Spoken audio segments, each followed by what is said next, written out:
నమస్కారములు. నా పేరు లూసీ. చెప్పండి, నేను మీకు ఏ విధంగా సహాయపడగలను? ఏ లూస్, చెప్పేది పూర్తిగా అనుకుంటా ఫోన్ కట్ చేసావా? లూజ్ అని పిలవకండి, లూసీ అని పిలవండి. నేను అలాగే పిలుస్తాను లూస్. నేను బిల్ పే చేశాను, అయినా నా ఫోన్ ఎంత కట్ చేశారు? మీ పూర్తి పేరు, చిరునామా, జన్మదిన వివరాలు చెప్పగలరా? అందుకే నేను లూస్ అని పిలిచాను. ఇందాకే చెప్పాను కదా. కానీ జన్మదిన వివరములు తప్పు చెప్పారు కదా. కరెక్ట్ గానే చెప్పాను. జనవరి 1వ తారీఖు 1975 సంవత్సరం అని. జనవరి 1వ తారీఖు వరకు అర్థమైనది, తర్వాత అర్థం కాలేదు. అర్థం కాలేదా? మరి నా పేరు లూసీ, నమస్కారములు, చెప్పండి నేను మీకు ఏ విధంగా సహాయపడగలను అని తెలుగులో తెగులొచ్చిన కోడ్లా కుయటం ఎందుకు?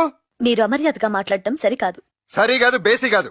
My date of birth January 1st, 1975. Check the details and activate my phone immediately. క్షమించండి, సర్వర్ డౌన్ అయింది. మీకు వివరములు తెలియాలంటే 4-5 గంటలు ఆగాలి. నీ అబ్బా బండబూతులు ఇచ్చానంటే ఫోన్ లోనే చచ్చిపోతావు. నీ అబ్బా చిచి బూతులు రావట్లేదేంటి? మా అబ్బాయి బూతులు నడపకుండా పెంచాడు. ఛీ! నమస్కారములు.